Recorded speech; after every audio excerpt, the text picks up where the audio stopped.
Kikou, bienvenue à tous, ici Gia. J'espère que ça va pour vous. Bon, la vidéo est carrément en retard, j'ai enchaîné les galères. La première vidéo a eu un problème, donc il a fallu que je la retourne, sauf que ma fille passait son bac blanc. Donc j'ai pas pu retourner pendant tout le week-end, et après ça, je suis tombée malade. Donc là, on est mercredi, le jour où je tourne. Je sais pas du tout quand la vidéo va sortir, honnêtement. Je suis grave en retard. Mais à mon avis, du coup, vous allez avoir un florilège de vidéos qui vont suivre, parce que je tiens à faire mes vidéos quand même. Donc voilà. Le décor a changé, comme ceux qui me suivent peuvent le voir. Donc s'il y a un problème avec la luminosité, n'hésitez pas à me le dire, parce qu'en réalité j'ai juste changé de LED et ça a vraiment changé la luminosité. Donc je ne sais absolument pas ce que ça va rendre sur la vidéo, donc n'hésitez pas à me faire un retour là-dessus. Bon, aujourd'hui on part pour une histoire qui me tient énormément à cœur, parce que ça prouve, entre guillemets, que sérieusement, fuguer, c'est hyper dangereux, et partir de chez soi sans dire où on va, qu'on soit adolescent ou jeune adulte, ça peut réellement dégénérer. C'est pour ça que j'ai choisi cette histoire, parce que celle-là, elle finit bien, et que ça nous donne un aperçu de ce qui se passe quand on fugue de chez soi. Donc si vous êtes un parent avec un jeune fugueur à la maison qui aurait envie de décamper, ou si vous êtes tout simplement un jeune adulte ou un adolescent qui a envie de s'extirper de chez lui, regardez cette vidéo jusqu'au bout et vous allez comprendre pourquoi il faut absolument pas partir de chez vous. Aujourd'hui, on va parler d'une histoire française et de Snapchat qui a sauvé la vie d'une adolescente. Donc si vous êtes prêts, penchons-nous ensemble sur l'histoire de la demoiselle de Snapchat.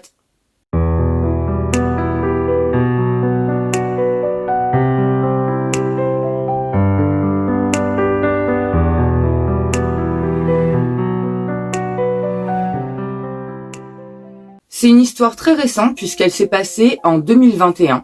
Du coup, cette demoiselle dont on va parler, on n'a pas le nom ni le prénom parce que son identité a été cachée puisqu'elle est mineure et qu'on est en France. Toutes les histoires où vous voyez beaucoup de détails, c'est souvent aux États-Unis et dans des pays anglophones qui fonctionnent comme les États-Unis. Mais il y a beaucoup de pays comme par exemple la France qui cachent les informations et c'est extrêmement compliqué de travailler dessus. C'est pour ça que la plupart des histoires viennent aussi des États-Unis, parce que les États-Unis ont des lois qui font qu'ils protègent pas ni les agresseurs. Ils protègent parfois les agressés quand ils sont mineurs, donc ils cachent leur nom, mais les agresseurs, ils balancent tout sur eux. Alors qu'en France, même les agresseurs sont protégés. Donc c'est plus compliqué de trouver des informations. C'est donc beaucoup plus simple de faire des histoires sur les États-Unis, vous en conviendrez. Mais donc aujourd'hui, on part en France, on reste dans notre beau pays, et on va partir sur plusieurs localités françaises. Mais on va commencer cette histoire dans la plus belle ville de France, à mes yeux, puisque j'y vis, c'est-à-dire Lyon. Lyon est une magnifique ville, elle n'est pas aussi grande que Paris, j'en conviens, effectivement, on n'a pas la Tour Eiffel chez nous, ni le Louvre, mais par contre, on a Fourvière, qui est une basilique magnifique, et on a beaucoup de traditions lyonnaises qui sont super, on a même un parler lyonnais, on a le 8 décembre, comme beaucoup d'entre vous doivent le connaître, et magnifique, bref, je vais pas vous faire la visite de Lyon, mais si vous connaissez pas, venez visiter. La demoiselle qui n'a pas de nom, va bien falloir la nommer, donc je vais l'appeler Zoé. Zoé est née en 2007, donc à Lyon, avec sa maman.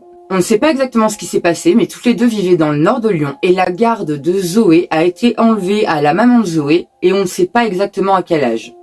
Alors attention, s'il vous plaît, dans les commentaires, soyez gentils et courtois, parce que je sais que beaucoup jugent les mamans à qui on retire la garde des enfants, mais il n'y a pas seulement des parents maltraitants à qui on retire la garde des enfants. Il peut y avoir des parents qui développent un problème psychologique ou psychiatrique très tard dans leur vie, c'est-à-dire qu'il y a des problèmes psychologiques ou psychiatriques qui peuvent se déclencher jusqu'à 30 ans. Admettons que la maman ait fait un enfant à 22 ans, quand son gamin a 8 ans, elle peut pas le garder. Donc l'État prend le relais. Il y a aussi des parents qui prennent des chocs suite à la perte d'un emploi, suite à la perte par exemple de leur mari ou de leurs parents, ou alors suite à de gros problèmes financiers et qui s'écroulent littéralement. Ce que je veux dire, c'est qu'on n'est pas dans la vie des gens, on peut pas les juger. La maman de Zoé a certainement eu un problème qui a fait qu'on lui a confié sa fille, mais comme vous le verrez plus tard, ça devait pas être un problème lié à de la violence envers Zoé, et vous comprendrez pourquoi je vous dis ça à la fin de la vidéo.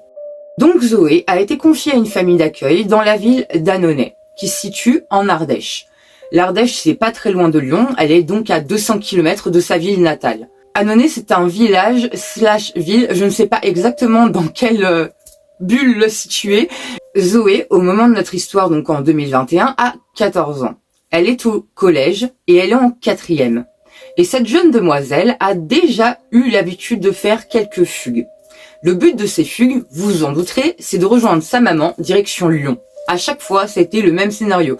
La gamine s'est enfuie et on l'a retrouvée soit à Lyon, soit en direction de Lyon. Donc du coup, les parents d'accueil vont surveiller Zoé vraiment de très près. On est donc le lundi 10 janvier 2021 quand les parents d'accueil de Zoé vont la déposer devant son collège et attendre que la demoiselle rentre à l'intérieur du collège dans le bâtiment pour être sûr que la gamine sera en cours. Ils vont ensuite aller faire leur vie normale, ils ont déposé la gamine, donc ils partent au travail, ils rentrent à la maison s'occuper de la maison. Et il est 9h du matin, soit 1 heure après qu'ils aient déposé Zoé au collège, quand leur téléphone va sonner. Au bout du fil, c'est les surveillants du collège qui préviennent les parents d'accueil de Zoé que Zoé n'est jamais allée en cours. Donc là, les parents, ils sont un peu étonnés, ils l'ont déposée, ils sont sûrs, ils l'ont vu rentrer dans le bâtiment. Mais ils comprennent très vite que la gamine leur a fait un coup de Trafalgar, et donc rentrée dans le collège, a attendu que ça se calme un peu, et certainement aller se planquer quelque part, comme par exemple dans les toilettes, et attendu que les sonneries sonnent et que donc tout le monde soit en cours et reprenne son activité pour ressortir du collège, tout simplement. Là, qu'est-ce que les parents vont faire? Ils vont pas perdre de temps, ils savent très bien ce qui est en train de se passer. Zoé a pas juste fait l'école buissonnière, elle est certainement encore partie réellement pour aller rejoindre sa maman à Lyon. Donc ils vont prendre eux-mêmes leur téléphone et prévenir la gendarmerie de Tournon-sur-Rhône, qui a l'habitude de Zoé, puisqu'ils ont déjà dû enquêter sur certaines de ses fugues. La gendarmerie, qui elle a l'habitude, va refaire les mêmes choses qu'elle fait à chaque fugue de Zoé, c'est-à-dire qu'elle va appeler pour commencer la gendarmerie du Rhône, donc la gendarmerie de Lyon et de l'arrondissement dans lequel Zoé est censée aller, et elle va les prévenir que Zoé a fait une fugue en leur donnant l'identité, donc le nom, le prénom, l'âge et la photo de Zoé. Et ils espèrent que si une équipe croise Zoé, il pourra récupérer la gamine, la mettre en sécurité soit à la gendarmerie, soit auprès de sa maman, mais en tout cas qu'il fasse quelque chose, qu'on la laisse pas traîner dans les rues, elle a 14 ans quoi. Donc et en parallèle, ils vont aller interroger toutes les personnes qui gravitent autour de Zoé pour voir si quelqu'un n'aurait pas des infos. Ils vont commencer par ses professeurs pour voir s'il y a eu un changement de comportement. Apparemment, absolument pas. Le corps enseignant n'a pas vu de changement chez Zoé. Ils vont demander à ses amies aussi, parce que vu qu'elles sont adolescentes et que Zoé est adolescente, il y a plus de chances qu'elle soit confiée à ses amis qu'à des adultes. Les amis étaient au courant de rien. La fugue apparemment était absolument pas préméditée, ou alors Zoé n'en a pas parlé. Et ils vont demander aussi, bien sûr, aux parents d'accueil, voir si éventuellement il y a eu un changement de comportement là aussi. Les parents d'accueil diront que non, Zoé allait bien, ça faisait seulement 1 semaine que les cours avaient repris depuis les vacances de Noël, donc c'est-à-dire qu'il y avait eu les vacances de Noël, Zoé était allée en cours tout à fait normalement pendant 1 semaine, et le lundi, bam, elle a disparu. Alors, est-ce que Zoé a été perturbée parce que les vacances de Noël venaient de se finir et qu'en tant qu'enfant placé, ça peut être compliqué les vacances de Noël. C'est un moment où on aime être en famille, on aime être avec ses parents. Quand on voit tous ses camarades aller fêter Noël en famille alors que nous, on est un enfant placé, voilà, je pense sincèrement en mettant à la place de Zoé que ça doit piquer, quoi. Je pense que c'est possible que ce soit un facteur qui a fait que Zoé a pris la décision de fuguer. Parce que peut-être qu'elle n'a pas pu aller voir sa maman pour les vacances de Noël et que son petit cœur en a été brisé et qu'elle a donc décidé de rentrer auprès de sa maman. Ou alors, elle a pu aller voir sa maman, mais voilà, le temps a été trop court et pareil, là, elle n'était pas contente, donc elle est partie rejoindre sa maman à Lyon. Mais en tout cas, il n'y a eu aucun changement de comportement pour Zoé. Les gendarmes vont demander aux parents d'adoption de regarder si éventuellement il y aurait des affaires qui auraient été enlevées de la chambre de Zoé. Est-ce que Zoé aurait prévu un sac de survie, entre guillemets, parce que la gamine, elle part en plein mois de janvier pour se faire un Annonay-Lyon, il y a 200 bornes, enfin, faut bien qu'elle soit couverte. Donc, on se demande si elle a pris des vêtements, on se demande si elle a pris, je sais pas, moi, par exemple, un téléphone, de l'eau ou de la nourriture. Les parents n'en savent pas plus parce que voilà, c'est compliqué de savoir ce qui a été enlevé dans une chambre d'ado qui est aussi secrète que Zoé, parce que Zoé n'avait pas de problème de comportement, mais voilà, suite à tout ce qu'elle avait vécu et à la séparation avec sa mère, c'était quelqu'un qui vivait très mal la séparation, donc elle se confiait pas forcément à ses parents d'accueil, quoi. Donc ils vont pas pouvoir voir s'il manque vraiment quelque chose dans la chambre. Par contre, ce qu'ils vont pouvoir dire aux gendarmes, c'est que Zoé n'a pas de téléphone portable. Donc là, c'est dommage, les gendarmes sont un peu dégoûtés parce que ils auraient pu se servir de la géolocalisation, et là, ce ne sera pas le cas. La maman de Zoé à Lyon sera prévenue. Vous imaginez bien qu'elle est en panique totale, sa gamine est partie pour faire 200 bornes toute seule. Voilà. Et là, la première nuit va arriver et Zoé ne rentrera pas chez ses parents d'accueil, c'est-à-dire qu'ils vont passer la première nuit sans Zoé, et ce ne sera pas la seule, malheureusement. Le mardi 11 janvier va passer. Le mercredi 12 janvier va passer. Le jeudi 13 janvier va passer. Et les premières nouvelles qu'on aura de Zoé, ce sera le vendredi matin. Donc ça fait 4 jours que la gamine a disparu. On est maintenant le vendredi 14 janvier au matin, comme je vous l'ai dit. Il est 5 heures du matin quand la maman de Zoé va recevoir un message par Instagram de sa fille. Ça fait 4 jours qu'elle n'a pas eu de nouvelles, la pauvre maman, donc vous imaginez bien comme elle est contente. Mais quand elle va lire le message, sa joie va s'estomper et se transformer en terreur immédiatement. Le message que lui lance Zoé est en réalité un SOS. Elle lui dit « Maman, je suis en danger, je me suis retrouvée à Marseille. Je suis dans un appart avec 2 hommes qui m'ont battue, qui m'ont agressée intimement et je ne sais pas où je suis, je ne peux pas sortir de l'appart, maman, au secours. » Donc là, on imagine la pauvre maman de Zoé qui est à 5 heures du matin, à 400 bornes de sa fille, parce que il y a à peu près 400 bornes entre Lyon et Marseille. Elle est en panique totale, elle sait pas quoi faire, donc elle va tout de suite prendre son téléphone, appeler la gendarmerie de Lyon, qui va la transférer à la gendarmerie de Marseille. Et donc par appel, elle va donner les infos de Zoé pour que la police puisse discuter avec Zoé sur Instagram pour essayer de la retrouver.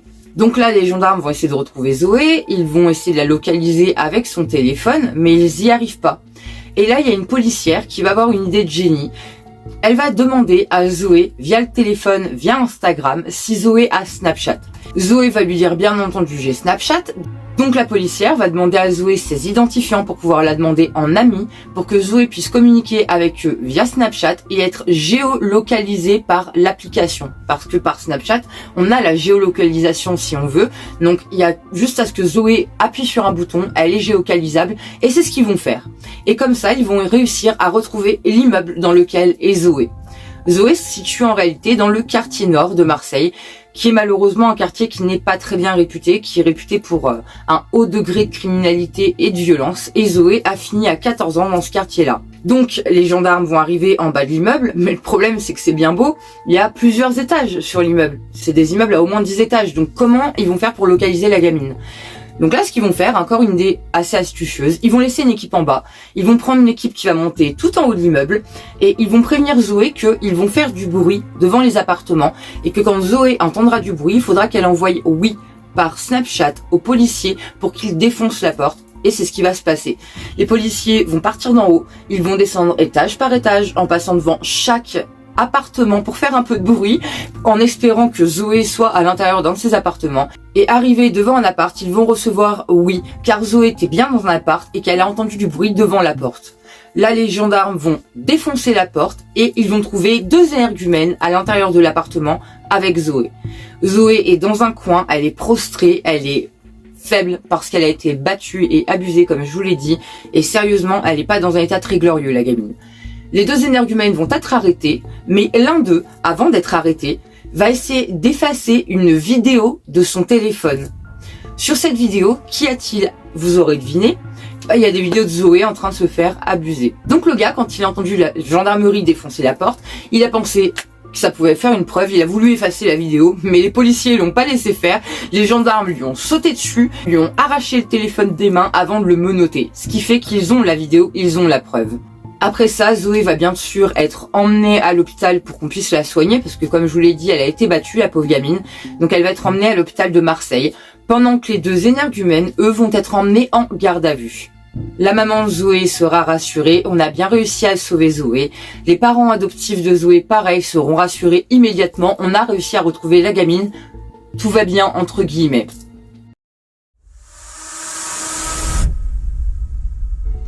On va se pencher un peu maintenant sur les 2 énergumènes et sur ce qui s'est passé un peu pour que Zoé atterrisse dans un appart en plein quartier nord à Marseille, alors qu'à la base elle devait aller à Lyon. Zoé sera interrogée et elle va expliquer un peu ce qui s'est passé. En gros, elle atterrit à Marseille, mais l'histoire ne dit pas comment. Donc c'est-à-dire que cette information-là aussi a été cachée. Mais toujours est-il qu'elle a atterri à Marseille. On est le jeudi 13 au soir, quand elle va faire une soirée, parce que oui, Zoé à 14 ans va faire des soirées à Marseille. Moi j'ai trouvé ça fou, mais voilà. On va dire qu'en même temps, la gamine avait déjà fugué plusieurs fois, elle a été écartée de sa maman, ce qui fait grandir déjà plus vite, Mais en plus, elle a été placée dans une famille d'accueil, ce qui effectivement fait grandir les enfants plus vite. Donc Zoé a peut-être l'impression de ne plus être mineure ou entre guillemets d'être plus grande que ce qu'elle est. Et elle se fait des soirées normales. On peut pas la juger, c'est une ado inconsciente comme beaucoup d'adolescents. Et c'est aussi pour ça que je fais cette vidéo. Pour faire de la prévention, parce que les ados, des fois, vous faites vraiment des trucs de dingue, quoi. Zoé a donc fini en soirée et a commencé à discuter avec un jeune homme. On se dit peut-être que le jeune homme en question était un adolescent, un beau gosse de 14-15 ans, qui a commencé à lui parler, mais en fait, pas du tout. La personne qui a commencé à parler avec Zoé a en fait 27 ans. Zoé et Bobby vont parler tout au long de la soirée, bien rigoler, et Bobby va comprendre que Zoé est en galère à Marseille et donc faire le bon samaritain en lui proposant de l'héberger. Zoé, vu qu'elle a passé la soirée avec ce gars, elle se méfie absolument pas. Il a l'air sympa, ils ont bien rigolé. Voilà, elle a pas vu de signe avant-coureur de danger. En même temps, encore une fois, c'est une gamine de 14 ans. Est-ce qu'elle aurait senti le danger? On n'en sait rien, mais toujours est-il que là, elle s'est dit que tout était bon et que elle pouvait suivre Bobby R sans aucun problème. Elle va donc suivre Bobby et atterrir dans son appartement au quartier nord. Et quand elle va rentrer dans l'appartement, il y aura un deuxième homme qui lui a 64 ans et s'appelle Tamer A. Encore une fois, si je dis Bobby R et Tamer A, c'est que leurs noms de famille ont été planqués, donc je suis désolée, je peux pas les inventer. Mais on sait qu'ils s'appellent Bobby et Tamer. Une fois arrivés dans l'appartement, ils vont continuer la soirée un peu comme un after. Donc, c'est-à-dire qu'ils vont sortir des bouteilles d'alcool, rouler des choses qui sont illicites en France et qui sont licites dans les pays limitrophes à la France. Vous avez compris de quoi je vous parle. C'est pas des feuilles d'érable. Donc, ils vont fumer toute la soirée et Zoé aussi va fumer. Le truc, encore une fois, c'est que Zoé a peut-être pas l'habitude de fumer. Et fumer, ça peut mettre dans les vapes. Et c'est ce qui va se passer ce soir-là. C'est-à-dire que Zoé, elle va fumer plusieurs pécos et elle va s'endormir. Elle va presque tomber dans les pommes, en fait. Enfin, à force de fumer, le THC, ça déboîte le cerveau chez certaines personnes et à un certain âge aussi. Selon le degré de substance qu'il y a à l'intérieur, ça peut être dangereux. Et là, en l'occurrence, elle a très mal réagi au produit et elle s'est endormie. Elle aurait pu être en toute quiétude, mais malheureusement non. Ces deux énergumènes n'étaient pas des bonnes personnes. C'était absolument pas un bon samaritain sur lequel elle est tombée, mais bel et bien une mauvaise personne, et tous les deux vont lui faire énormément de mal. Ils vont commencer à essayer de toucher Zoé, sauf que Zoé, malgré le fait qu'elle soit un peu dans le coltard, va s'en rendre compte et elle va commencer à se débattre. Et eux, qu'est-ce qu'ils vont faire? Ils vont la violenter afin qu'elle se laisse faire, entre guillemets. Ils vont la violenter jusqu'à ce qu'elle soit docile. Là, malheureusement, ils vont abuser de la jeune Zoé à tour de rôle. Et après ça, ils vont s'endormir tous les deux. Coup de bol pour Zoé, en réalité, elle avait un téléphone secret. Et c'est grâce à ce téléphone qu'elle va pouvoir contacter sa maman sur Instagram. Et c'est grâce à ce téléphone secret aussi qu'elle sera donc retrouvée. Les examens médicaux prouveront qu'il y a bien eu abus, parce que en réalité, elle a été abusée de multiples façons. Et qu'il y a je suis désolée des détails, mais c'est ça qui a fait que ça a pu prouver qu'il y avait bel et bien eu un abus, donc je vais le dire. Il y a en fait des lésions anales qui seront retrouvées sur Zoé qui prouvent qu'en fait c'était un abus. Comment ça le prouve? Ben parce que s'il y a des lésions, c'est que ça a été violent et c'était pas consenti en réalité. Voilà, tout simplement. Mais heureusement, Zoé s'en est sortie, elle est vivante, elle est choquée psychologiquement, elle a des bleus de partout, elle est très douloureuse, elle a mal de partout, mais elle est vivante et elle va pouvoir s'en remettre, avec beaucoup d'années certainement, mais elle pourra s'en remettre. On va passer maintenant à la garde à vue de Bobby et Tamer. Bobby et Tamer seront mis en garde à vue le vendredi 14 janvier à peu près à 6h du matin et ils vont rester jusqu'au dimanche parce que la garde à vue légale en France est de 48 heures et ils vont être déférés en express devant un juge. Donc c'est-à-dire qu'ils vont pas être relâchés, ils vont passer de la garde à vue pendant 48 heures à un juge après une peine. Pendant leur garde à vue, eux aussi seront interrogés, bien entendu, et les deux vont être d'accord sur le fait que pour eux, Zoé était majeure. Donc c'est-à-dire qu'ils vont vendre l'argument aux gendarmes qu'en fait pour eux Zoé était majeure et que donc c'est pas de l'abus sur mineur. Alors déjà, je suis désolée, mais même si la gamine elle s'est maquillée comme un camion de pompiers, on voit au trait juvénile que c'est un enfant, elle a que 14 ans. Il n'y a pas beaucoup d'enfants de 14 ans, d'adolescentes de 14 ans qui font 20 ans. Je veux dire, c'est un argument qui tient pas la route. La gamine avait que 14 ans, franchement, regardez une gamine de 14 ans et dites-moi si vous pouvez croire qu'elle a 20 ans. Certaines font plus vieilles que leur âge, mais je pense qu'ils le savaient. Et apparemment, vu la peine qu'ils vont avoir, Voilà, la justice est d'accord avec moi. Après ça, quand on va leur demander ce qui s'est passé et comment ça se fait qu'ils avaient osé abuser d'une gamine de 14 ans, les deux vont dire que c'était absolument pas un abus, mais un acte consenti. Ils vont essayer de vendre aux gendarmes, en fait, que Zoé avait consenti un plan à trois avec eux deux. Ce qui est quasiment impossible, et encore une fois, il y a les traces de lésions. Donc là, on sait qu'ils mentent. Mais c'est ce qu'ils vont essayer de dire aux gendarmes, quand même. Ils vont essayer de se dédouaner par tous les moyens, quoi. À la fin de leur garde à vue de 48 heures, ils seront donc déférés devant un juge qui leur mettra une peine de 10 et 15 ans de prison. J'espère qu'ils vont aller jusqu'au bout de leur peine, mais malheureusement avec les remises de peine qui sont malheureusement chose courante, on sait qu'ils feront pas leurs 10 ou 15 ans, ils en feront peut-être que 7, mais c'est toujours ça de prix et honnêtement je suis contente qu'ils aient été chopés et qu'ils aient une peine parce que ce qu'ils ont fait c'est abominable. Ils se sont servis de la détresse d'une gamine de 14 ans qui était en fugue pour lui faire un truc de fou et honnêtement si elle n'avait pas eu son téléphone on sait pas ce qui lui serait arrivé. Et c'est pour ça que j'ai fait cette vidéo, parce que malheureusement en France, il y a tous les jours des gamins qui décident de faire des fugues, des jeunes adultes qui décident de faire des fugues et qu'on ne revoit jamais. Et je trouve que l'histoire de Zoé nous laisse entreapercevoir ce qui se passe quand on ne retrouve pas les personnes. On croit que ça n'arrive qu'aux autres, on croit que tout ça c'est qu'aux États-Unis, mais non, malheureusement en France, il y a tous les jours des gamins qui disparaissent et on ne les retrouve jamais. Certains sont fugueurs et se retrouvent certainement dans la même situation que Zoé, mais sauf que Zoé a eu la chance que ses geôliers s'endorment en lui laissant un téléphone qu'il ne savait pas qu'elle avait, et c'est grâce à ça qu'elle a été sauvée. Mais certainement que certains fugueurs sont tombés sur des gens dans le même genre que Zoé, qui eux leur ont enlevé leur téléphone et qu'on n'a jamais revu. Parce que quand on fait du mal à un enfant, la plupart du temps, les gens font tout pour ne pas être pris parce qu'ils savent qu'ils vont avoir de la prison. Faire disparaître un enfant, apparemment dans la tête de certains, c'est plus logique que de le laisser repartir et de risquer une peine de prison. Voilà. C'est malheureux, mais c'est une réalité. Donc, je tiens à balancer cet appel au secours. Faites pas ça, sérieusement. Restez au chaud et à l'abri chez vous. Parce que regardez ce qui peut arriver. Le monde est extrêmement dangereux. On ne sait pas sur quelle personne on peut tomber. Certaines personnes ne sont pas des bonnes personnes et ont vraiment des délires de psychopathes qui ont envie de faire du mal aux gens. Si vous tombez sur une personne comme ça, personne ne pourra vous aider puisque personne ne sait où vous êtes. Si vous avez envie de fuguer, il peut y avoir plusieurs possibilités. Soit la vie avec vos parents qui vous demandent de faire des choses tout le temps, de ranger votre chambre, d'aller en cours, voilà, peut vous embêter. Rappelez-vous que vous êtes toujours mieux avec des parents un peu contrôlants que à l'extérieur. La majorité n'est jamais très loin, je veux dire quand on a 14 ans, il reste que 4 ans avant d'être majeur, avant de se prendre en main, avant de pouvoir commencer sa vie d'adulte. Donc voilà, attendez 4 ans, vous serez libre de prendre un appartement en toute sécurité et vous n'aurez pas besoin de fuguer et de vous mettre en danger. Si vous êtes dans le cas d'une famille qui vous maltraite ou qui vous délaisse, il y a des procédures en France pour ça et je vous conseille vivement de les entreprendre. C'est-à-dire qu'il y a par exemple le 119 Enfants sans danger, qui est un numéro qui est fait exprès pour que les enfants puissent prévenir l'État français quand ils sont dans une situation dangereuse.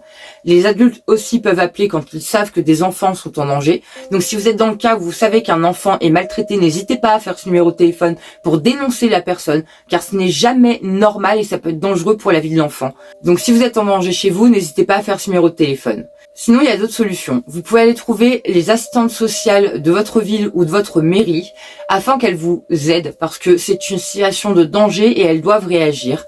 Vous avez aussi la possibilité d'en parler à un médecin. Vous avez la possibilité d'en parler à votre collège ou à votre lycée et vous avez aussi la possibilité d'aller à la gendarmerie parce que oui, quand on est mineur, on peut aller à la gendarmerie. Donc si vous êtes dans une situation où on vous maltraite, n'hésitez pas à faire une de ces actions et à vous sortir de là. Mais surtout, ne fuguez pas parce que quoi que vous viviez chez vous, ça peut être plus dangereux à l'extérieur, comme vient de le prouver cette vidéo. Qu'en est-il de Zoé maintenant ? Après les examens qu'on lui a fait à Marseille, on va prendre Zoé et la ramener à la maison à Lyon, auprès de sa maman, là où elle voulait aller, afin que la gamine puisse se remettre psychologiquement de tout ce qui lui arrivait auprès de sa maman qu'elle voulait tant rejoindre.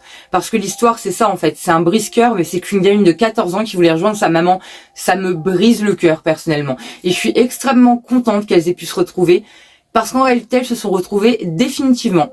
C'est-à-dire qu'on a rendu la garde de Zoé à la maman de Zoé. Donc preuve en est que ça devait pas être si grave ce qui s'était passé, il devait pas y avoir de la violence, sinon on n'aurait pas rendu Zoé à sa maman. Et en l'occurrence, là, Zoé, théoriquement, selon ce que j'ai trouvé comme information, est à Lyon avec sa maman et j'en suis extrêmement contente pour elle. Comme vous le voyez, c'est une histoire qui se finit bien, c'est-à-dire qu'on a retrouvé la gamine, on l'a retrouvée en vie et à peu près en bonne santé, et en plus on l'a rendue à sa mère. Tout ça aussi grâce à l'ingéniosité de la policière qui a pensé à Snapchat pour la géolocalisation, parce qu'apparemment géolocaliser la gamine via les réseaux normaux, ça aurait pris plus de temps et on ne sait pas si on aurait pu la sauver. Donc grâce à cette policière marseillaise, Zoé est rentrée chez elle et encore une fois, franchement, bravo à elle quoi. Et c'est comme ça que se finit l'histoire de Zoé, la demoiselle de Snapchat.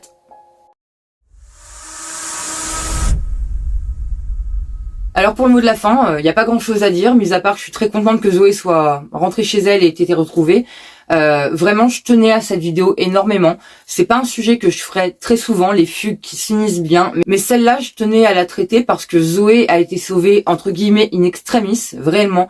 On sait pas ce qui lui serait arrivé sinon, et je trouve que ça donne vraiment un aperçu de ce qui se passe pour tous les gamins qu'on retrouve pas, et que je voulais lancer un appel pour les mamans qui ont des fugueurs à la maison. N'hésitez pas à leur montrer cette vidéo pour leur faire peur, parce que réellement le monde est dangereux, et voilà, je tenais à faire ma part. Si je peux servir à quelque chose, j'espère que cette vidéo servira à un fugueur qui voulait partir, à un jeune adulte qui voulait partir, au moins un, et qui se dira je partirai pas parce que j'ai eu peur. Voilà, je crois que j'ai fait le tour de cette histoire qui pour moi est incroyable. On se retrouve, si tout se passe bien, vendredi à 18h30, et en attendant, prenez bien soin de vous.